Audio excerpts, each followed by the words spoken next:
The stars are bright, we own the night. The stars are bright, we own.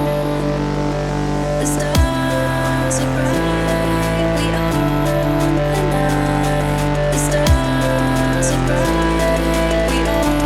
The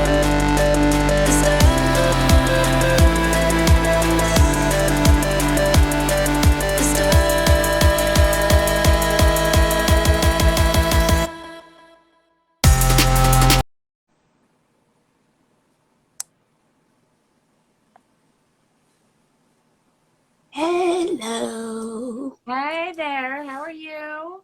How are you? I'm doing well, thanks. Thank you for having me. Oh, you're so welcome. So, welcome, Rennie. Thank you so much. It's a pleasure. We've been planning this for so many months. I know. It's crazy. It's like all of my guests, you guys are just wonderful in terms of the work that you're doing. And it's just a pleasure to meet you guys. As I usually say, hopefully one day in the future we can see each other in person. But now I would love to, you know. So as people are signing on, thank you everyone who is joining the conversation. I want to give a little bio before we kind of get started. And excuse if I'm flustered. Like I said, today has been even down to the last couple of minutes. Because I'm like, okay, what in the universe is happening? Why right now? What's happening? So, okay. So everyone, welcome to No Better Time Than the Present, which is a online experience where I have a conversation with remarkable patient leaders, patient advocates.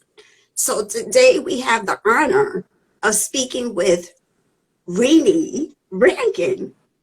So Rennie has lived with multiple sclerosis since the early 90s. In addition to her advocacy work for MS community, she is also an advocate for breast cancer awareness as well as diabetes. She has been afflicted with both of the latter conditions as well. Welcome again. And do tell me about yourself. Tell me who you are, how were you diagnosed, all of that good stuff. But basically, what is multiple sclerosis for people who do not know? Okay, so multiple sclerosis is thought to be an autoimmune disorder. Although nobody is really sure, nobody knows exactly why it's caused, which is the reason why there is no cure. Because until you know the cause of something, you can't cure it. Although they've made some remarkable strides in treatment in the last several years. When I first started, when I was first diagnosed with MS, there were literally 4 injectable treatments, and that was it. That was all you had. And the treatments that are offered, they're called disease-modifying treatments, which means basically, usually they're immune suppressants. So they suppress your immune system in a way, because what happens with MS is that your body doesn't realize that things that can't determine the difference between, let's say, a germ that comes into your body and your own healthy body. So your immune system is always firing. And instead of attacking a germ or a bacteria or something that enters into your system, it attacks your brain, your central nervous system, so your brain and your spinal cord. And what it does is it leaves sclerosis or scars, which basically, if you think of the nerves as wires that have insulation around them, so that the impulses can go directly through where they're supposed to go. When there's a scar or sclerosis in the way, it interrupts the signal from going to where it is meant to go. And that's where you get symptoms. So depending on where the scleroses are, on the brain or on the spinal cord, they can affect different things in the body. Mm-mm. Wow. You know, it's crazy because I know I've said that with maybe the last guest or the other guests that I had. It's just, it's so amazing, our bodies. And sometimes we take advantage of it works and we just go about our business, but we don't realize the whole intricacies of certain things. If this doesn't work properly, the signals that go here or don't go the way that they're supposed to go, it can mess up the whole way of about you as an Yeah. individual. Yeah, I think that the issue a lot of with MS is that a lot of the symptoms are very innocuous. They don't really seem like much. Like I know now because I can look back from when I was diagnosed and I can look back at specific incidents and I know that I was having symptoms in 1991 and 1992. I didn't know there were symptoms at the time, but they are. And they're little things like clumsiness. I mean, not just normal clumsiness, like I drop something. I mean, I drop stuff all the time. I can't even drink. I'm not allowed to drink if it's not something that has a lid on it. Like I have to have a sippy cup all the time. But we had it. My husband and I were living in an apartment in 1998, I think. And there was this one hallway and I could not walk through the doorway. Like every single time I went to walk through the doorway, I veered off to the left and I stubbed my pinky toe on the baseboard of like at the, on the floor. And it was like at first funny, like we would just joke, like, what the hell? Why can't I walk through this doorway? Right. I don't understand. Why is it always like, zoop? I'm zooming off to the left. But I mean, it was so bad that when we moved out of that apartment after 2 years, the baseboard was completely pulled away from the wall from as many times as I stubbed my toe there. Yeah. And then the other symptom that I recall so much was the overwhelming fatigue. Not everybody gets it. Some people are lucky. I mean, I had mono late. So I have Epstein-Barr virus in my system still. Like I always test positive for it. And many people with MS do. There is a connection, they say. Mm-hmm. I mean, but like I remember in 1992 being in college and like so incredibly exhausted. I turned to my friends and I was like, how can you do, aren't you so tired? I'm just so tired. Like I couldn't move my body. It's more than just being tired. It's like just overwhelming. Like I don't know if I can even lift a limb right now. I just need to sit here and like melt into the couch. That's how bad it gets. Like I can't, when I get overwhelmed with fatigue, and I do take medications to counteract it every single day. They do an okay job. I mean, I can tell when I don't take them. Right. But, it's such a hard thing to explain to somebody, fatigue, when they have never, like, when they just want to say they didn't sleep, so they're tired. It's not about not sleeping. It's about just your body is exhausted and your body cannot do anything. Your body cannot perform the way that you need it to perform. And that's really frustrating, because I'm an active person. I'm a fit person. I like to be busy. I can't work anymore. I stopped working in 2013. I went out for a bad relapse. I thought I was going to be back in 2 weeks. That's what I had done in the past when I had a relapse during the school year. I was a teacher. And I thought I would go back in 2 weeks. And then 2 weeks became 3 months to 6 months, and take the rest of the year off. And then finally, like, my neurologist and I were like, and also I highly recommend seeing an MS specialist, not a general neurologist. They definitely have more resources at hand. They know more because this is what they deal with strictly on a daily basis. And so he was like, listen, you need to make a decision because we keep putting it off, but, I really think it's time. I think that your time has come and it's time for you to make some decisions about, long-term disability. And they were painful. painful decisions that were tearfully made. And I wasn't ready. I wasn't ready to make that decision. I loved my career. I would never have left it. I wish I could still do it, but I know that I can't. And so here I am, 7, 8 years later, and I'm doing great now. But it's been a process of learning and accepting, and like this whole new life, new identity, trying to figure out my purpose. Those things are you don't expect to have to look at them when you're in your early 40s. I was 42 when I left the classroom. I'm 50 now, and I'm very proud of it, because like when you've done cancer and you've done MS and you've done diabetes, like I'm happy that I'm 50. Like I am so proud to be 50 years old, and I tell everybody now that I'm 50, it's like my precursor to every sentence. Well, now that I'm 50, It's But true. one thing that I really want to say, and it's so important, obviously, if you look at what I've been blessed with, and I say that kind of tongue in cheek, but really all of these things that I've dealt with have been a blessing, because even though I didn't know what it was at the time, there were lessons that were learned that became very clear after getting through to the other side of the battle. And the battle with MS and the battle with diabetes is going to be a lifelong thing. That's never going to, in my lifetime, it's not, listen, I'm a realist. I hope that it's cured in the future, but I don't believe, I'm already 50. So, I don't think that I'll see it in my lifetime. But it's really important, even if you have a chronic illness, it does not preclude you from getting another illness. And so it's vitally important to pay attention. I may swim in a very shallow gene pool, but if it can happen to me, all these things, it can happen to anybody.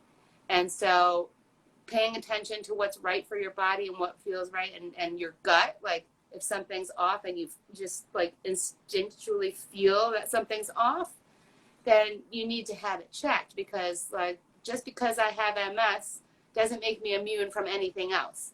So it's like, believe me, when breast cancer came, I was like, really? And then diabetes, and I was like, oh, come on. Do I get a break? No. But like, it's because I pay attention to my body that I discovered these things.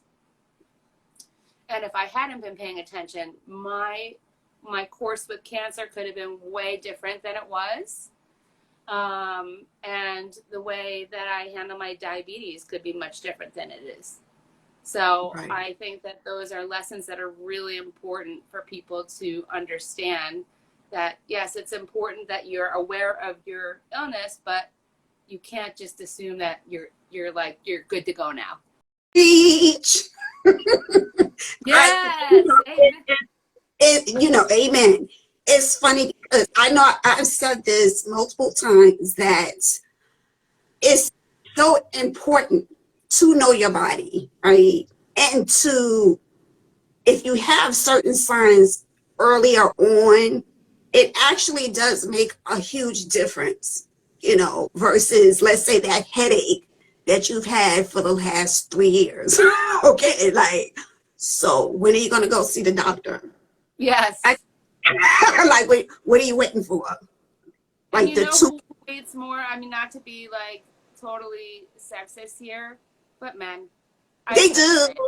Sorry. A prime example, like, he does not ever go to the doctor. I force him to go to his annual physical. Like, I am telling you that men, and then if they get a cold, they're dying. It's certain death. So, yeah. Walks it's like a funny. duck. Exactly. Quack, quack. Okay. But it's funny because you hit upon some interesting points in terms of retirement. I want to reel that back in. Okay. I think a lot of times people also don't realize, like, when they're struck with whatever the ailment is, it doesn't affect them just physically. It's like a whole domino effect.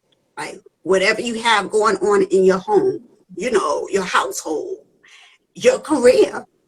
You know, I've met a lot of people, you know, in regards to multiple myeloma who've had to take, you know, long-term disability. You know, it's just, it's so staggering. It's so brutal to some degree, because I think a lot of people who have any type of chronic condition, those who are healthy in our minds, we still want to do right. We still want to live our life despite that. But when the body reacts in a way that is not cooperating, then it's like, what do you do? And I don't think a lot of people really talk about that aspect of it, because if you're in your 30s or 40s, who wants, well, a lot of people do, because I know some of my friends, they're like, yeah, I can't wait to retire, so I'm not gonna lie. But besides that part, who really wants to retire? Okay, let's put it this way, especially if you have a career that you love and you can do another 20 years. You know what I'm saying? So let's put it in that way. So as I said, a lot of people don't speak about that in terms of still being fruitful, if you will, in terms of a livelihood and coping with the disease. But sometimes the disease wins a little bit depending on the body. Because again, if the body isn't cooperating, what can you do? You know, it's like one or the other. So it's the dynamics of that is rather interesting. But I think a lot of people cope with it and deal with it, but we just don't hear that a lot, especially when you talk about people in that particular age range, you know. Yeah, So, it was truly, I was in a very dark place. mm, I did not know what was going to be ahead for me. I hadn't yet been diagnosed with cancer at that time. And you know, my whole identity was wrapped around being a teacher. Like, I don't have children of my own, and I have so many of these amazing young people in my life because of that, and I'm so grateful. And they checked on me often, and they were so aching for me to be back. I was aching to be back. Um, and when I realized that I couldn't do the job the way that I knew how to do it, I wasn't gonna be able to do it any other way. Like, I don't know how to work just a little bit. Like, I go all in all the time, and I was at my desk at 5:45 every morning, and I didn't leave before 6 p.m. every evening. I wanted to mm, provide a safe space for students that didn't have a place to go. Even kids that I didn't teach ended up hanging out and, you know, in my classroom because they knew they could, because it was a safe, comfortable place. I was approachable, and I went through a very, very dark time where I had to figure out, like, I don't even know who I am. And I had put on, you know, 30, you know, solumedrol pounds, which don't come off easily, like they go on. And I just wasn't feeling myself in any way at all, like, not physically, not emotionally, not at all. And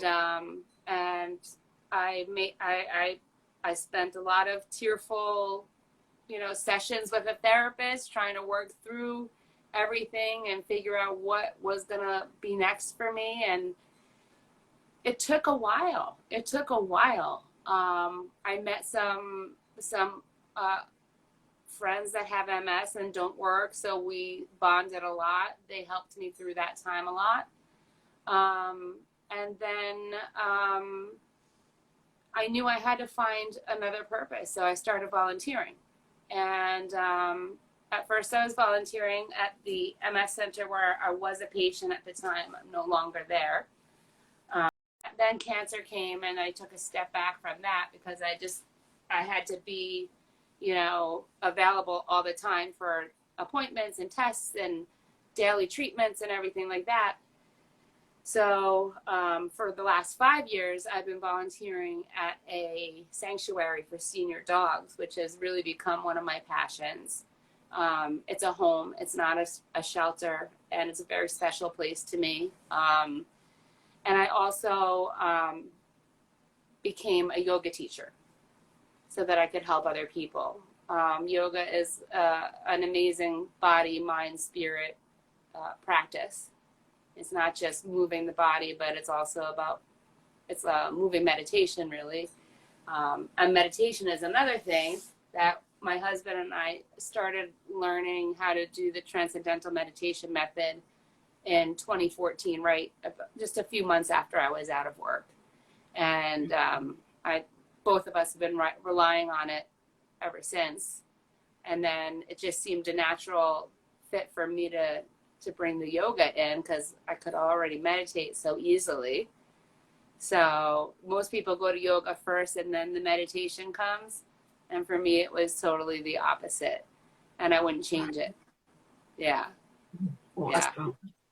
That's awesome. Yeah, but as far as the early retirement goes, like, I did catch a lot of flack from certain people who said, like, what are you going to do with yourself if you're not working? You're so young. And I couldn't think about anything except for that I felt like crap. How was I thinking about work? I wasn't. I was thinking about, can I wake up tomorrow and feel better, please? Right. That's what I was thinking about at the time. I wasn't thinking about, I'm too young to not work. I was thinking about, I'm too young to feel like this. Mm-hmm. So I looked at it very differently, even though other people judged me. I looked at it very differently because they can't see. That's the other thing. When you have an invisible illness, people can't see. And I assure you, it is there. Every single day I am reminded. I can't feel from the top of my rib cage all the way down to the bottoms of my feet. I'm neuropathic, and also on my hands. I don't have strength. I don't have coordination. I drop things. I don't feel things. I burn myself all the time on the stove because I don't feel it. So, like, there are so many things that people just can't see that, if you were to see me walking down the street, you'd be like, or if I got out of my car in a handicap spot, can't even tell you the looks, the notes, the comments by other people. It happens. It's real. And it's so unfortunate because I would never do that. And maybe it's because I suffer from invisible illnesses, but I would never, ever, if somebody has a handicap placard or plates, then they are allowed to park there. They've been approved by their doctor. Period. End of story. I just read an article that the illnesses that people cannot see, and they just assume certain things.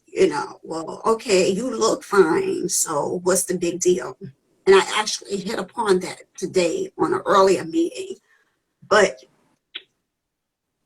who are you for me to prove anything, quite frankly? If I'm telling you I don't feel well, or if I have this condition, then that's kind of what it is. However, we know we live in a world where it's an interesting world where sometimes you have to prove, some people feel you have to prove X, Y, and Z. You have to prove to me that you have cancer, or you have MS, or you have whatever the chronic condition is, because they hear the word chronic, and possibly maybe even that term, they can stigmatize that.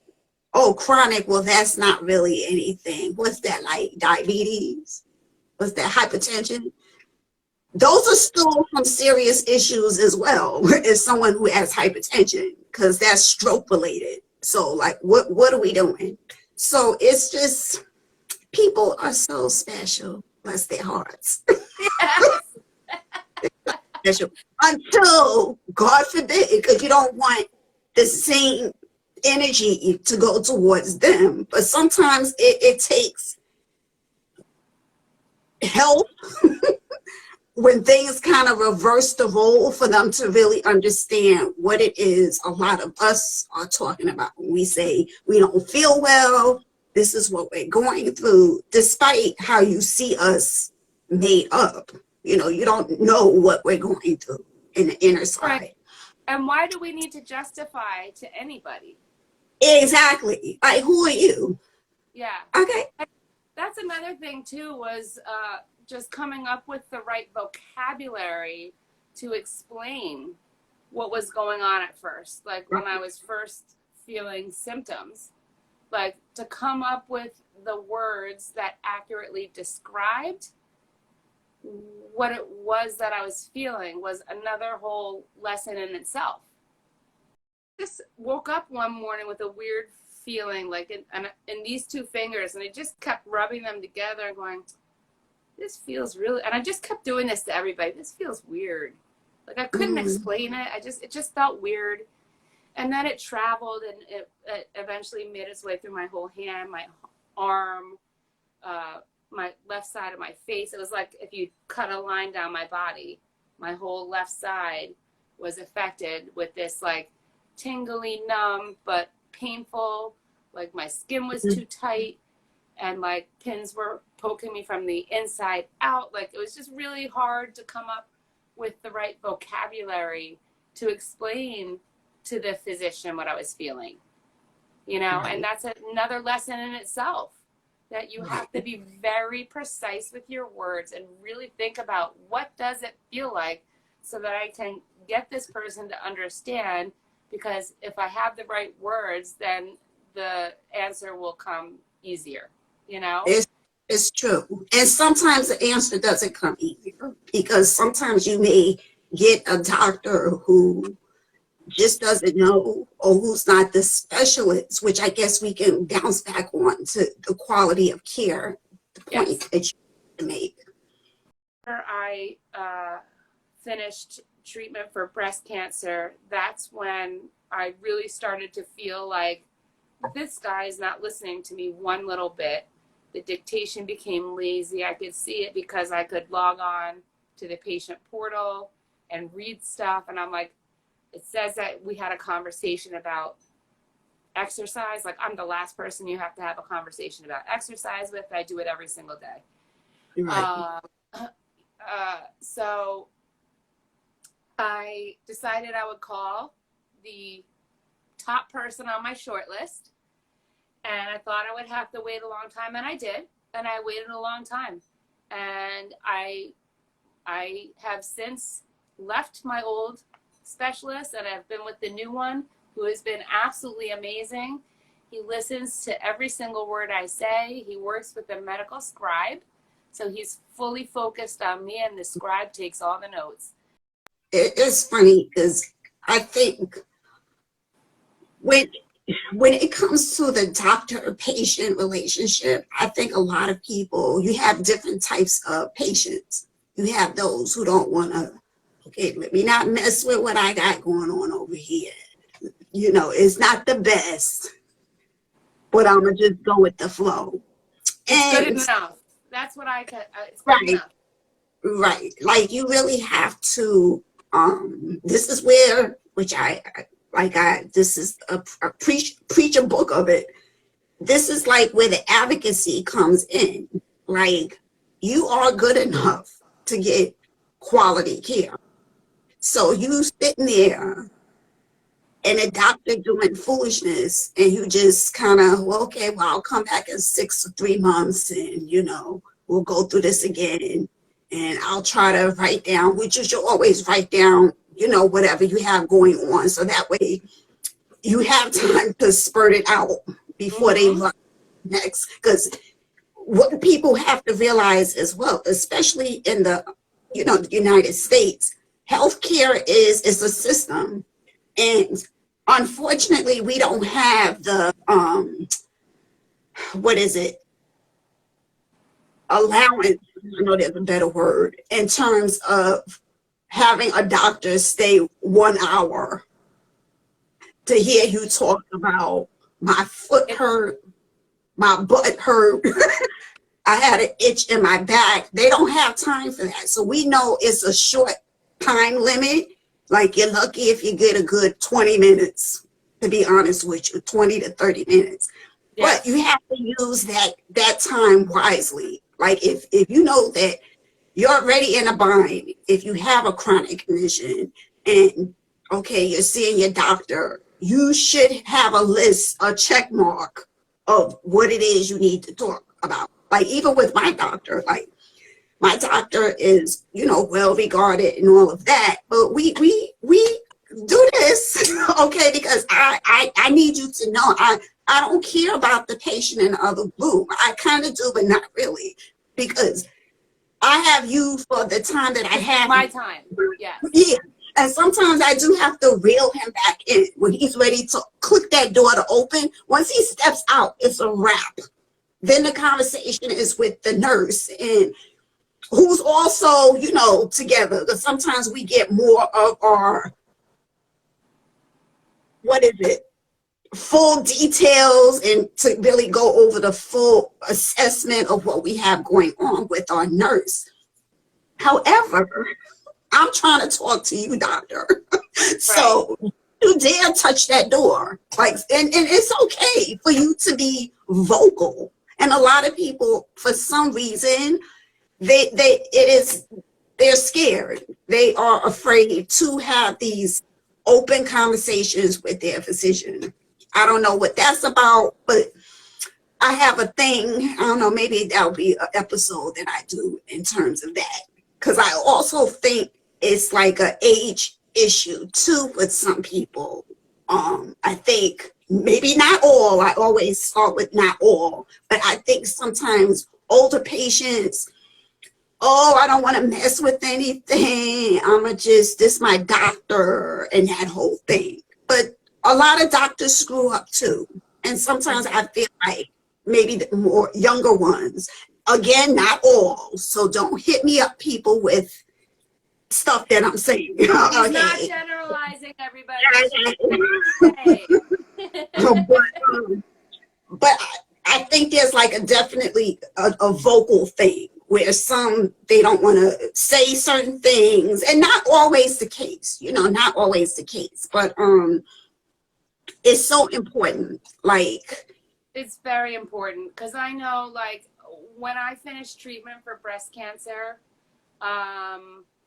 the treatment that I was on for MS had stopped working, and I had some new activity on my MRI. And that's always like the thing that makes them say, okay, it's time to switch to something new now. And he wanted to switch me to something that I'm never going to take. I can tell you right now, it's a therapy that I won't take. I do my research, and I'm not talking about like this. I tell people all the time, like, you don't get your news from Facebook. If you want medical answers, you go to clinicaltrials.gov. You go to peer-reviewed medical journals. I have my master's in library science, so I can find where the good articles are at that I should be reading for myself. And I had done plenty of research, and I knew that I was not going to do that treatment.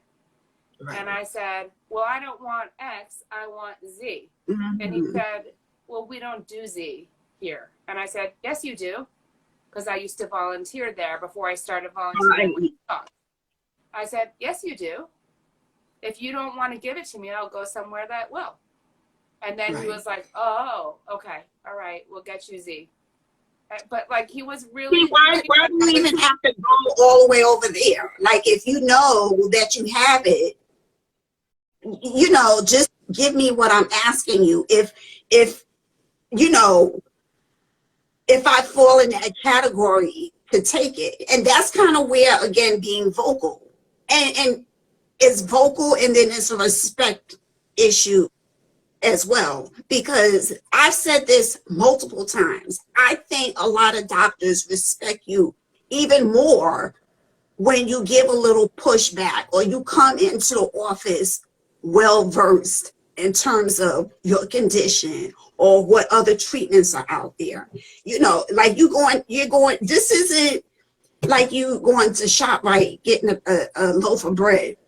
Should I get this one or should I get that? You, like, this is your life. You can't just go with the flow. Like, this is something you really have to be involved with. So I think a lot of doctors, from my experience, I think there is a respect level when you come knowing certain things. Like, oh, you know about that treatment? Like, yeah, I know. So why didn't you tell me that? Yeah. But, you know, why are we doing this all over the place? Just come with it. And what's happening? You know, It's not like he didn't know the kind of patient I am. Like, I have a notebook that I take to every doctor's appointment. Okay. It has a folder in it where I put my prescriptions for things that need to be done coming up. You know, I bring it to every single doctor's appointment, and every single appointment I write down what my blood pressure was, what my questions are, what the answers are, what the solution is, what we're going to do going forward. And like we had, I mean, for years, we had conversations about different treatments coming down the pike. And that's what we talked about. And so for him to say to me, well, you're going to go on this treatment, for me to say, no, I'm not doing that. I want this. It was a big thing. And for him to like even question me that way, that was, so it gave me like a little bit of gumption to be like, well, wait a second. No, you do it. I know you do because I've been here, you know, as on that side of the desk, and I know that you do it. So if you're not going to do it, I'll just go somewhere else. So what would you wish people would stop telling you when it comes to what you can and cannot do based on this stage of your life? I wish that people would stop telling me that I pick and choose things willy-nilly socially. So I've always had, with MS, I've always had an issue with crowds because I have balance issues. So I have a very wide-based gait. And so I always have to look down at my feet because I can't feel them. And so anytime somebody is like, oh, why can't you just come into, you know, New York City and do this, that, and the other thing and walk through like, you know, Central Park or whatever. Well, I don't do crowds. Those kinds of experiences are not ones that are comfortable for me. To be in a crowd is basically a panic attack waiting to happen. I didn't make antibodies from the booster or the vaccination. I had to have antibodies injected into me. So I had a treatment that helped me grow some antibodies, which is probably waning at this point. And so I'm due for another.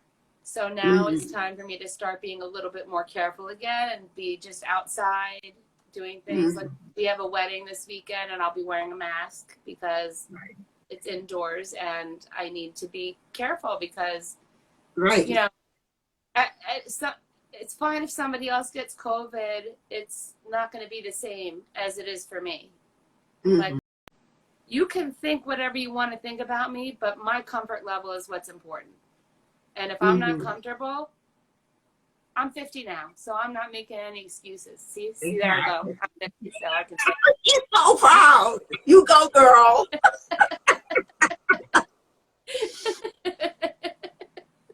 It's funny because I love this interview with you because you actually hit on two other questions. So you kind of like answered some things that I was going to ask you. So that's even better. But at this, okay, so what are your parting words that you would like to tell those who are newly diagnosed? Because as I always say, I think with each episode, the newly diagnosed is a special breed because just like us, like when I was diagnosed with multiple myeloma, you with MS, like it's a tricky time because you have all of these different thoughts in your head as to how is this going to go? Is this going to be a positive experience or a negative experience? And I think a lot of people newly diagnosed automatically think a negative experience. So what parting words would you say to them? Well, with MS, I think a lot of people misunderstand what it is. They think that, and it's kind of like it lulls you into a false sense of security because you relapse. Most people are diagnosed with relapsing and remitting MS, which means that they have a relapse and then they go into remission. Mm-hmm. And when they're in remission, they think that everything's gone and it's done and it's over, but it's still there. Like even I was that person. Like when I was first diagnosed, I was going to be the one person with the clinically isolated syndrome that just had this one episode and then everything went back to normal and I'll be back to my old self again. But that's not how the real world works. And now we're lucky because we have so many resources at our fingertips. Like it's not like you have to go and do research in a library, you know, or take books out from the lending library at the MS Society, you know. You can actually read about, you know, your condition. And I would say that it's important to read, like I said before, reliable sources. So we're not talking about like some, you know, something politically leaning that's posted on Facebook or something like that. You know, you want to read, you know, go to the MS Society, the MS Association of America, the MS Foundation. There are many different like nonprofits dedicated to MS that have good resources on their websites. Clinicaltrials.gov, like I said before, if you want to check out treatments that are coming along. I never, ever undervalue reading a personal blog.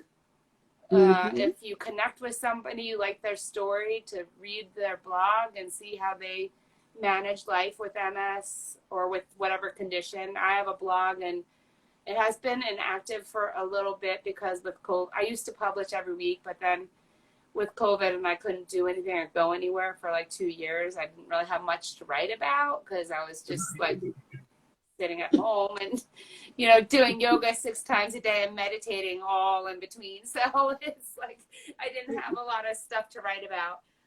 But I am going to get back to it once I get some more normal back in my life. But like if you connect with somebody, reach out to them. Like I have a public profile on Instagram for a reason, and it's so that other people can reach out to me. And I have been known to help perfect strangers with their paperwork for SSDI. I've taken strangers to their independent medical exam for the state, you know, for their disability. Like I'm that person. That's what I do.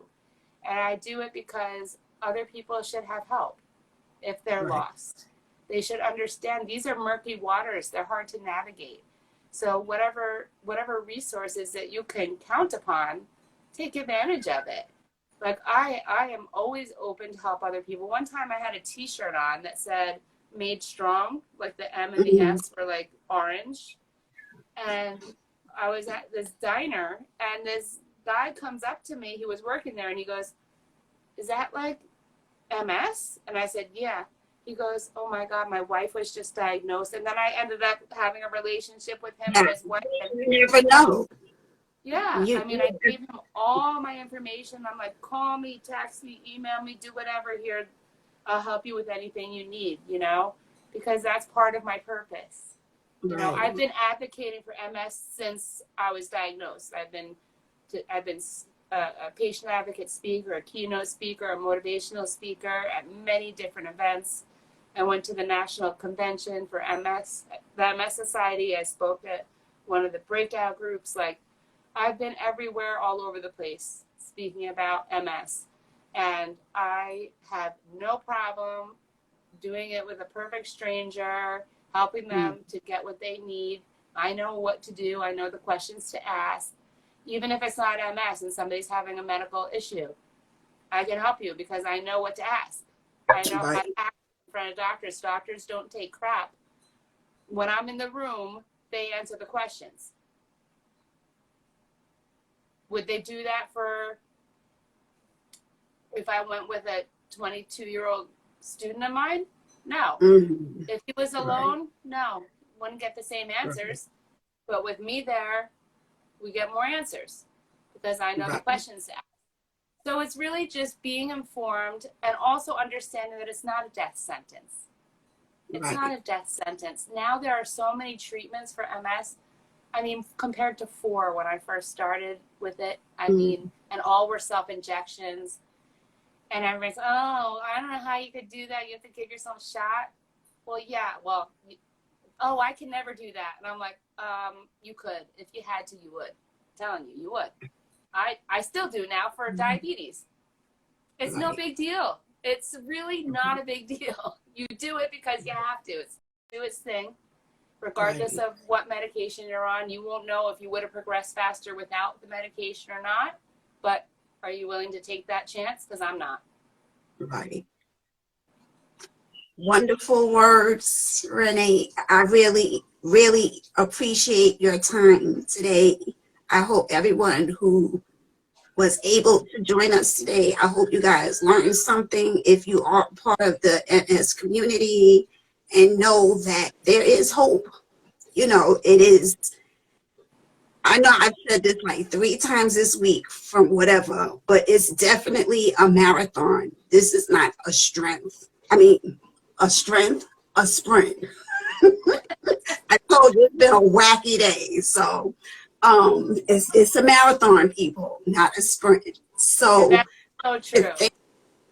You know, so you just take each day as you need to take it and fight like hell.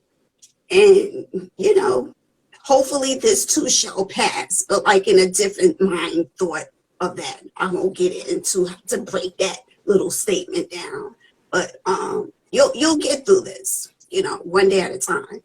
So I want to thank you'll realize the gifts that you got as a result, because there are gifts that happen.